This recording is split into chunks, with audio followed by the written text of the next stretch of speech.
Querían defender a toda costa ideas progres, pero Charlie Kirk, con su característica manera de defender la verdad, los aleccionó. En este video verás a 3 hombres defendiendo ideas propias de los progres. Mira el video completo y dime qué opinas de lo que dice este hombre, que se autopercibe exageradamente delicado en cuanto a los niños que se autoperciben algo que no son. Sin mayor dilación, comencemos. With me I have a sign here. True Christians love everyone. Would you say you believe in this sign? Yes, but define love. Define love? It's a respect. You respect someone enough to not judge them, to not hate them for what they're doing, no matter what it is. Do you lie to people you love? Do I lie to people I love? Not often enough. And I don't lie about Should we, in the ideal, when you love somebody, should you lie to them? Depends on the lie. So, let me give an example here. Say, do you have a sibling? Say you have a sibling and they have a dress on and it is just ugly, the ugliest thing you've ever seen. Are you going to tell them, that dress is ugly, you need to change it, you horrible person? Yes. In fact, I'll do it in a way that is filled with love, but I love my sister so much that if I feel if she's going to leave the house and be made fun of, I won't let her do that, because that's what love is all about. You see, love is not... Are you going to make her feel ugly saying that? Well, no, in fact... How would you say it to make them not feel ugly? I would say, listen, I care a lot about you. I think that maybe you should change that outfit, or let's see what other outfits you might have. What if she's like, no, I spent a lot on this, I'm really proud, I think this looks great. Are you going to say that what she thinks look great doesn't look great to you? I would say, look, you can obviously wear whatever you want, but I want to caution you that if you wear that dress out in public, it might not be received the way you think it would be received. I would be remiss not to say that if I actually loved my sister. I'd be remiss, because love is not affirmation. Love is not confirmation. Love is making sure that you care so much about the other that you're willing to challenge and point out flaws when you see them and have the courage to articulate it. That's what love is, as embodied by Christ our Lord. Because you have true love right there. A veces las personas criticaban a Charlie por hablar de religión, pero solo lo hacía cuando alguien como este hombre de cabellera extraña sacaba el tema. So true love is truth, spoken in love. So would you say then that believing that homosexuality is a behavior, then you consider it a loving behavior to tell a homosexual that they're just wrong with what they believe? That's not my opinion. It's what the scriptures teach. You have a cross in front of you, so I will talk to you on scriptural basis. The Bible says very clearly that the behavior of homosexuality is a sin. I don't make those rules. I didn't design that. I'm simply telling you what the scriptures say explicitly. But they also say to love your enemy. Yes, how do you love somebody, though? You love somebody by telling them the truth. You see, you are conflating love with acceptance. They are two completely different things. So do you think we don't have an accepting God then? We have an incredibly accepting, judgmental God that gave us an intermediary, his son. That So then is it your job to judge people? Well, hold on. To not judge is a very, It's a yes very... or no question. Do you judge? No. Is it your job to judge people, yes or no? We absolutely should judge people, but we should not eternally judge them. That's God's job. That's what that scripture is talking about. When you... But have you damned someone to hell? Have you considered somebody who is something I don't different have the from power you to as do someone- that. But nor- have you considered it? Have you thought in your mind that someone who is homosexual is going to go to hell? I And actually, that's a I've question never, for even, everybody I've here. never even said that. In fact, if I someone, didn't say did you think it. I didn't say did you say it. I said did you think it. even if I thought that, that alone is not even comparative, because homosexuality is a sin just as adultery is a sin, or as stealing is a sin, or coveting is a sin. They are all sins. I'm not trying to single out a single sin, but when asked or presented, what does my faith teach about this particular behavior, I'm going to give you a morally clear answer. So what faith do you practice then? Because you say Christianity. Do you have a specific sect? It's like evangelical, basically. This is over then. Su actitud mostraba desprecio por la religión. Pero si los progres suelen afirmar que Dios no existe, ¿por qué les preocupa lo que diga alguien que ellos creen que no existe? When did systemic racism end, and what is your definition of systemic racism? Systemic racism is a law on the books that prohibits an individual from doing something based on their race. It largely ended with the Equal Rights Amendment and the Civil Rights Act in the 1960s. Okay, and so do you think that it just ended right then and there, and there's no lingering effects of that could, kind of explain some of the disparities we see today, or no? If the hypothesis of lingering intergenerational 60-plus year effects are true, then you must tell me how Jews have done so materially well post-Holocaust despite everything being taken from them. Well, I don't think that's a one-to-one You're right, Jews had it much worse than blacks. Well, I think that also have black Americans ever had a crazy fanatical dictator trying to kill half their population in a span of 5 years? We have been enslaved for hundreds of years. No, that's not the question. I'm saying, I'm saying Jews actually had it far worse than black Americans did in the 1930s and 40s. Way worse. But do we have to look at Jews as how we should, like black people should just No, I'm saying you have to prove the argument that it applies to other groups. So your argument is that things pass down through generations, right? That there's aftershocks, there's a ripple effect. We discount that as very minimal at best. So you have to show me another minority group that has suffered that it held them back. So for black people to have, well, for the 60-plus, like disparity to be true, you have to see that in another group. Well, yeah, because then it's a rule, right? So the rule should apply to other groups that had other types of suffering. But the way black people are treated in America isn't the same as any other group. Well, I mean, Asians were put in internment camps actually in the 1930s and 40s. Well, yeah, they were. And Jews came with no money in the 40s or 50s after. And that hurt their communities. Right, but then they were able to overcome it. So how is it that Asians are super wealthy now? They were put in internment camps and then let out of camps. Yeah, but for 2 or 3 years, some Asians and Chinese and Japanese were in internment camps with no ability to own property, run business. I mean, it was terrible. Every group has gone through some period or form of suffering. And let me ask you a question. Do you think that the material bad status of black America right now has anything to do with decisions that black Americans have made? I think that while it may have, that might be part of the reason, I think that there has been a push for black Americans to make that choice. Este hombre solo busca excusas una tras otra para tener la razón, en lugar de aceptar que las buenas decisiones llevan a buenos resultados. Would you prefer a country that prioritizes race or one that prioritizes merit? I think we should have a country that prioritizes merit, and I think we need to look at why some races are seen as less meritorious than others. Okay, so again, just to go back to it, I can give you another example. Cubans came here with nothing. Any Cubans in the audience? Nothing, right? Nothing, right? Am I right? Nothing. Because of Castro. Like the poorest people ever to come to America would be Cubans. They're incredibly wealthy per capita now. How does it keep on happening with every other group, but black America is like seemingly always held back? Well, I think you also have to look at, there are Cubans who move here with wealth. It's the ones who are rich enough to move. Okay, again, at least a lot of them are. Again, and I think that even the ones who do come here, with nothing, which a lot do. But you have to, so in order for your hypothesis to be true, it needs to bear out with one other group. So there have been, what? Wait, what do you think my hypothesis is? Your hypothesis is one of intergenerational struggle, that what has happened 60 years ago has direct impact to the material well-being of what happens today. We reject that premise. You don't think that history affects the president? Not nearly as much as you think it does, actually. Well, we believe that you are most importantly a consequence of your agency and your actions.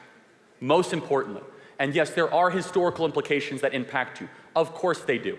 But to just say something that happened not in your lifetime and not even in all of your dad's lifetime. Well, it happened in my grandmother's lifetime, though. Right. And it affected how my dad grew up, and it affected how, what he had to do to get where he is, and for me to do what I did to get here. Okay, as well. but you got to break that down, though. Do you want me to explain my whole family's history of how we? Not necessarily, no. But at some point, you have to say, despite all the bad stuff happening to us, we still could have made good choices and we would have flourished. Well, I think you can make good choices, and I think that you should also help people make good choices, because I don't see why we shouldn't. No, we should help people make good choices. Okay. Do you know why? That's why we should get rid of DEI, which actually elevates and rewards people that have not necessarily worked as hard. DEI just means diversity, equity, and No, it means inclusion. didn't earn it, but yeah, that's fine. It doesn't. I know.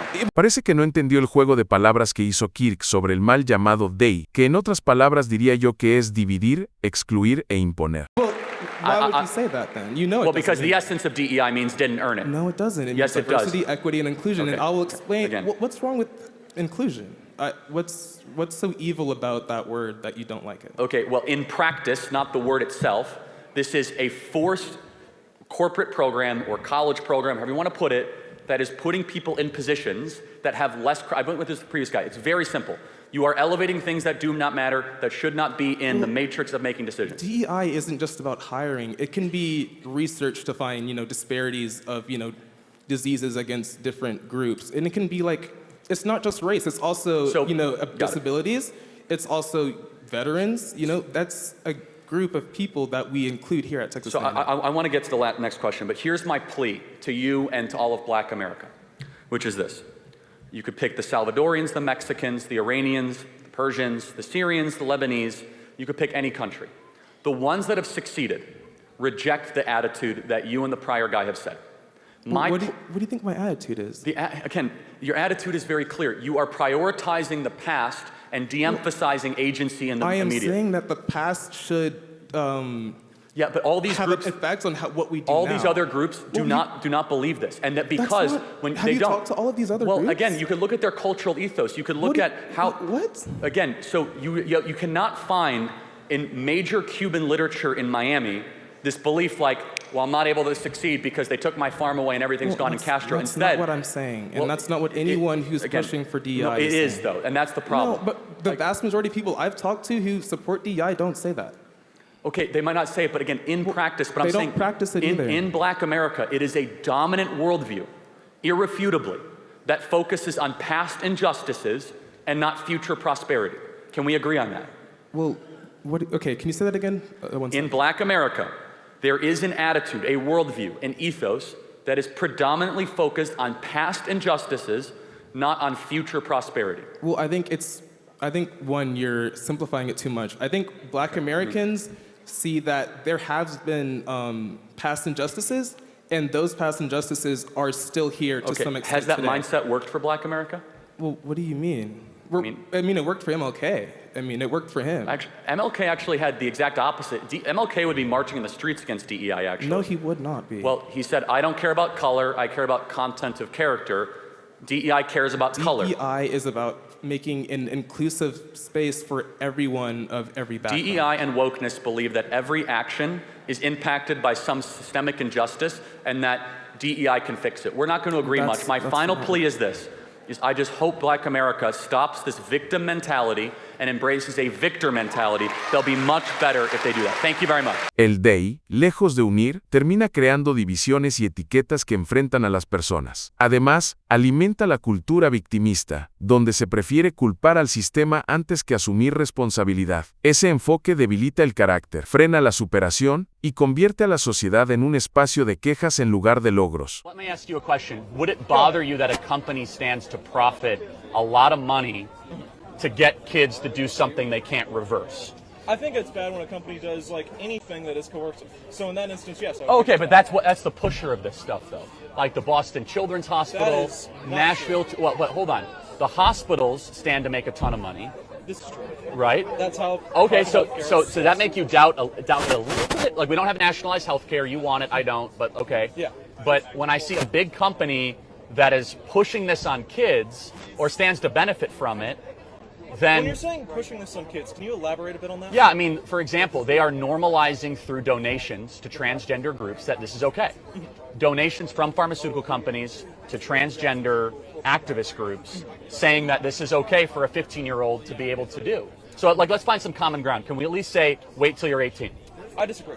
No sé ustedes, pero yo creo que este hombre posiblemente tiene gustos, digámoslo, prohibidos hacia quienes se menciona con anterioridad. I believe that in instances where not getting that surgery could lead to suicide or Okay. So let's ask, this is a provocative question. Do you think they might have other mental health issues besides gender dysphoria? Oh yeah, a lot of people. Okay, why don't we address those first? A lot of people often do. Most of the people who see are going for these surgeries are already in therapy. Right, but would you agree that benzodiazepines and other psychiatric medication is probably not the first intervention we should use for kids when they're 14, 15, or 16? It depends on the level. If someone is like actively almost about to kill themselves, I would say... Okay, fine. It depends is a mature answer, by the way. I respect you for that. Yeah. So my position, I think you'd understand, is kids are worthy of protection. Yes. Okay, if you're 20 years old and you're an adult and you want to make this decision, don't call it medicine. You could call it cosmetic. Can Okay. I ask you a question? Yeah, sure, fine. So, I'm going to go back to circumcision because this is again a point. that Okay. you're saying. Should we outlaw circumcision until, like, if someone wanted to get No, circumcised? later? no, because first of all, there's religious reasons for it. Second, there is a conflicting. let- I've actually looked into this quite a lot. There's a conflicting amount of hygienic data too, saying that it's better to circumcise a child. Can I ask a question? But there's other data In to addition. oppose it. Sure, Are you in favor of female genital mutilation? absolutely not. That's It's a one- religious practice. With- and and a in some rather- instances, and a rather it's not cruel harmful. one. Yes. Yes, I would argue that but there circumcision is also there is applicable as there well. is no medical upside to FGM though. There is a medical upside potentially for circumcision. This Potentially. medical upside is incredibly minimal, though. You No. admit this yourself, I believe. I say it's conflicting. So I don't want to spend too much time on the circumcision debate, but closing argument. Go ahead. I guess my closing argument is trans healthcare is good. I think that fundamentally the best thing for people is people to live their lives All with right. agency, freedom to do what they So want. can I ask you one question? Go ahead. What is a woman? My simple answer to what is woman is anyone who identifies as a woman. No, but what is a woman? No, tell me what the woman. Don't use the answer in the definition, like the definition of the answer. Like, what is the word woman? Woman is whatever the societal construct of a woman is. Yeah. So what is that? Exactly. I guess in the United States we would have certain Here, different- what is a woman? in America or in a different country. Answer the question. What is a woman? In America or in a different country. We are in America. At least I If we're in America, think so. then what a woman is what we generally perceive to be as such, which would be someone with All right. feminine features, usually Okay. defined by XY So, chromosomes. so or XX feminine chromosomes. features. Yes. Okay. Generally, Generally speaking, of course, there What, are gen- cis women who okay. are like 6 feet tall, broad jaw, big ass abs. There's cis women like that, of course. right. Do you think men can become pregnant? Men can generally not become pregnant unless, of course, born XX, transition to male. Okay, so men potentially can become pregnant. Yes, if they are transitioning. Hoy en día se habla mucho de ciertos programas que se presentan como iniciativas de diversidad, equidad e inclusión. Suenan bien en teoría, pero en la práctica muchas veces terminan generando más división que unidad. En lugar de unirnos bajo valores comunes, se fomenta una dinámica de etiquetas, grupos y enfrentamientos que al final debilitan la convivencia. También está el tema de la fe y de cómo se conecta con cuestiones culturales actuales. Aquí quiero dejar algo claro. No se trata de rechazar a las personas ni de señalar con odio, todo lo contrario. La fe nos llama a respetar y valorar la dignidad de cada ser humano, pero al mismo tiempo, creemos que existen principios que no son invento nuestro, sino que forman parte de un orden superior. Nosotros no colocamos las reglas, simplemente seguimos lo que entendemos como un marco de vida dado por Dios. En cuanto a las tendencias actuales relacionadas con la identidad y la orientación, no es un asunto de imponer ni de excluir. Según nuestras creencias, hay cosas que corresponden al plan de Dios y otras que no. Reconocerlo no significa despreciar a nadie, sino ser fieles a la convicción que nos guía. La verdadera libertad no está en adaptar la verdad a los gustos del momento, sino en vivir de acuerdo con principios firmes que dan sentido y dirección. Eso es lo que defendemos, y aunque algunos no lo compartan, es la base sobre la cual construimos nuestra vida y nuestra fe.